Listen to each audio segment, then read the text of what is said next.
Glorious greetings, my friends. It is I, the Elven Wizard, or as I'm known here in the realm of Earth, Aaron Pine, founder and creator of Inner Realms Journey. It is an honor to have you here today with us and for you to be exploring the magic of the Inner Realms Journey. In this video, we're going to dive in a little bit deeper about the concept of your avatar. Now, of course, as I mentioned, my avatar is the Elven Wizard. This concept, I'll say, has really been formulating my whole life. Since I was young, I remember loving wizards and magic and things like that. And as soon as I found out about the concept of elves, I love them, their connection with nature, sort of this idea of grace and beauty of nature and this caretaking of nature. And those concepts had been with me for many years. And as I began to build the Inner Realms Journey platform, those two concepts really came together in my own meditation when I was meditating to how do I create this? What is this going to look like? The Elven Wizard came through, and I realized that was my avatar to begin this process. And so I encourage you to continue to find and develop your avatar. Now, of course, that begins in the third meditation, where you get to unlock your avatar with the magical crystal ball that I give you.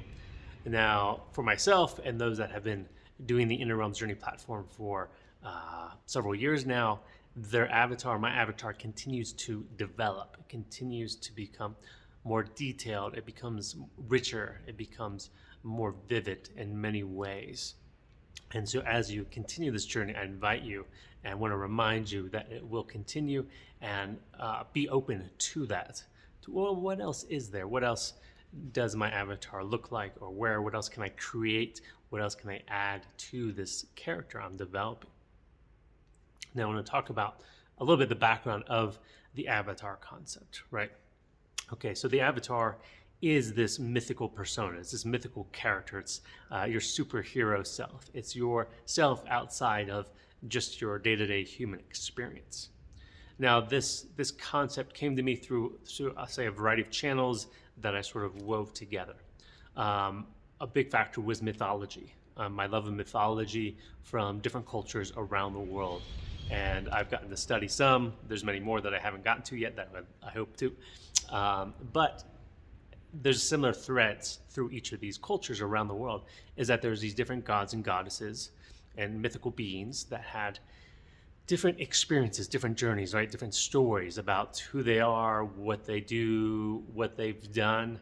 And usually they're involved with other mythical beings, maybe dragons or other monsters of different sorts. Usually there's treasures. Maybe they have some sort of magical item, a sword, a hammer, maybe a magical chariot, all those sorts of things.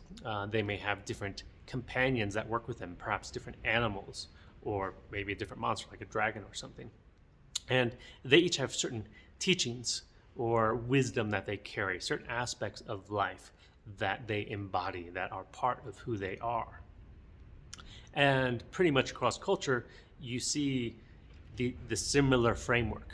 The characters are slightly different. The personas, the stories are slightly different. But there's a similar framework of these gods and goddesses that represent different aspects of life and have had different journeys.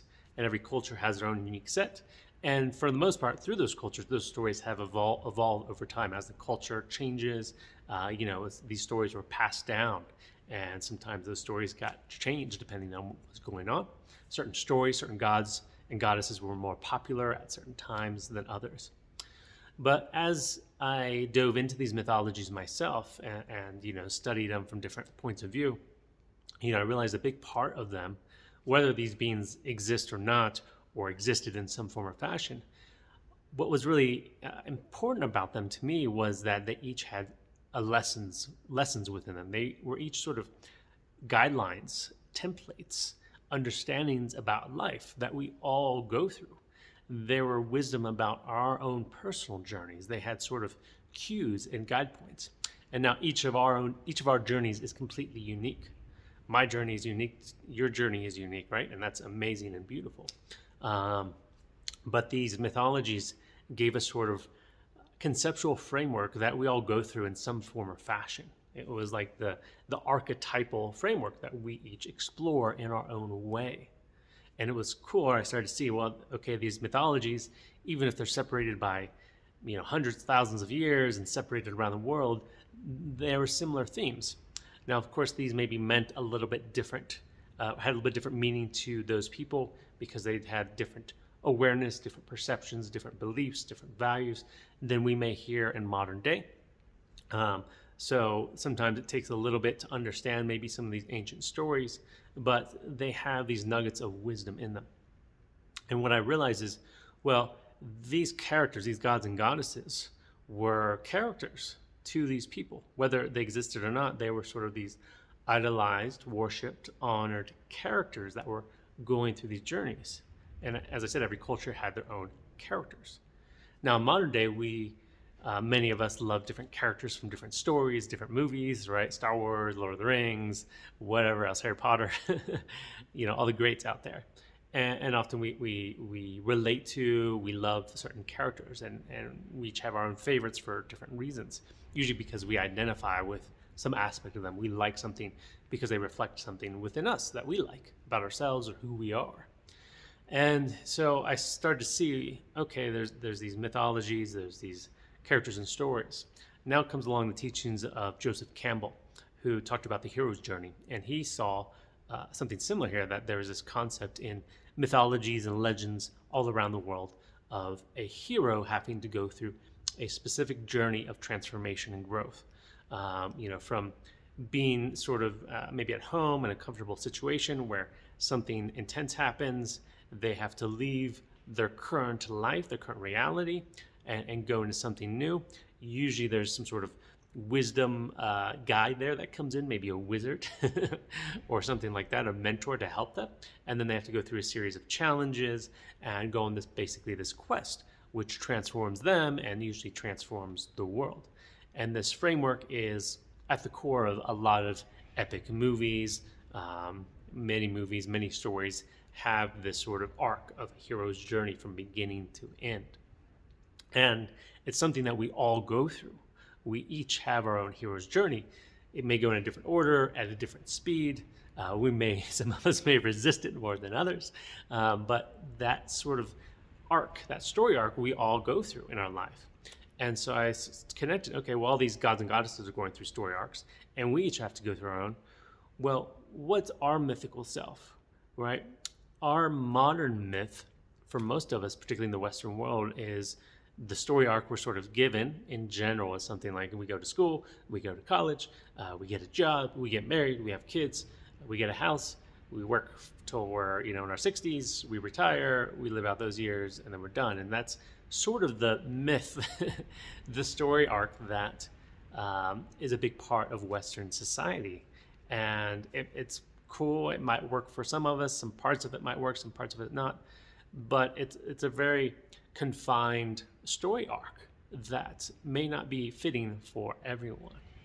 And we're in this interesting experience here where in the past, our lives were maybe a little more restricted to a certain way of being, a certain culture, a certain place. In modern world, we have the opportunity for many of us to explore and create all sorts of unique lifestyles and explore different things. And so much is changing and transforming in the world with all that we have in the modern world, technology, etc. So all of that inspired this idea, well, what if we create our own avatar? What if we create our own character, our own mythical self, and tap into that and begin to explore what that is for us, right? We've got the inspiration of modern day mythology. We've got the inspiration of stories and movies. We've got the inspiration of path mythologies, right? There's so many templates of what's possible. And we each have to do this on our own. We each have to go on our own journey. So the avatar allows you to start developing a character, a persona, an essence of who you are, and begin to explore from that place instead of putting yourself in other boxes and other frameworks and other stories that have been told to you. What story do you want to create? What's your journey? What's your path in this world and in this life? And there might be inspiration from those other stories. And it may be a small percent of your journey or it might be a large percent, but it's up to you to discover. And so the avatar allows you to step into and create your own story. And one other element I want to weave into this real quick too is about actors. When they step into a role for acting, the really good ones really get into that persona and they begin to feel and act and behave like that character. And if you read some real depth kind of stories about some actors, you see how much they sort of change. They really become that character. And there's more. I've seen some other scientific studies around this where you can actually begin to shift yourself. When you have a clear character, a clear vision of something, you shift into it. Now, many of us want to shift our lives into better ways. How can we live with more happiness, more joy, more abundance, more support, bringing more of our gifts to the world?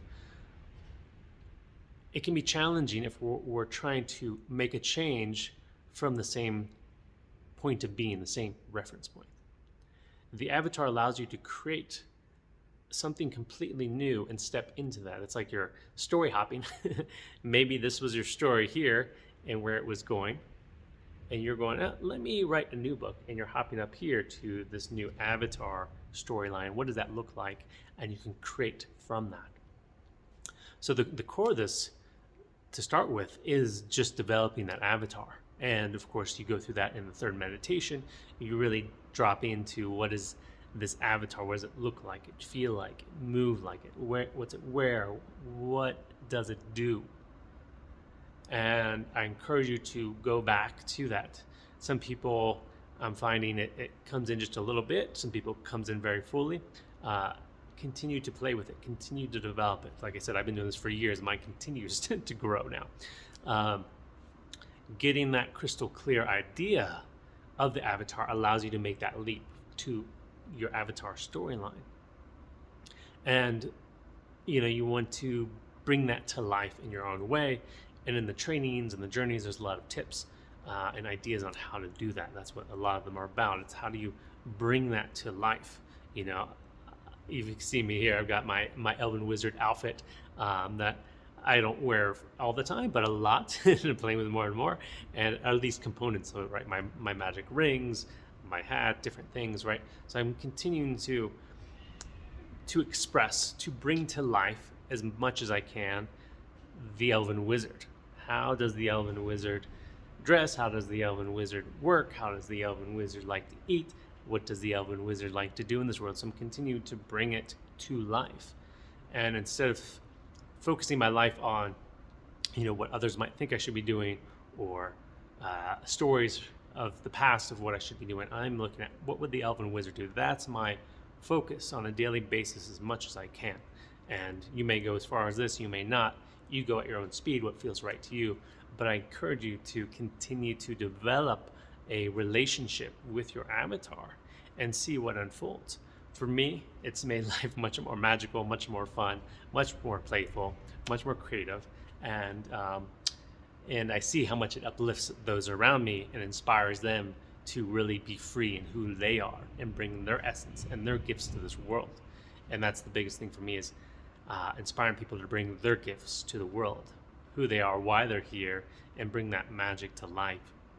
So as you develop the avatar, you're going to not only be transforming yourself, you give permission and openness for others to bring their avatar to life as well, their gift to life.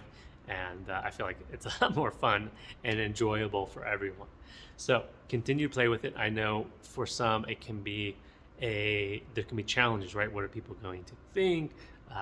Can I shift this? Just go at your own pace. Continue to play, whether it's a centimeter a day or an inch a day or bigger, where you continue to explore and bring that to life. Write, journal, find art, find images, find objects. Live day to day by your avatar, or at least at the minimum, when you maybe get home from work, what would my avatar like to do today? What would my avatar like to do this evening? And continue to change. And it's a game, it's an exploration, it's a play that you're beginning, and you're developing a new experience for yourself based on what's within you versus what's outside of you. And likely, if you're here, you've already been doing that somewhat, so this might just be a process to go deeper with that. The avatar is, to me, the fulfillment of who you are. It's coming to life and bringing to life who you truly are and stepping outside of old stories and creating a new story for yourself. All right, my friends, that's enough for this video. I hope you enjoyed. Make sure to let us know what your avatar is, either in the Facebook group or send us a message on the contact page. Let us know what your avatar is. And if you want your avatar to be showcased in our avatar gallery, let us know. So thank you so much for watching. Hope you enjoy the journey. May the magic of all the realms flow through you.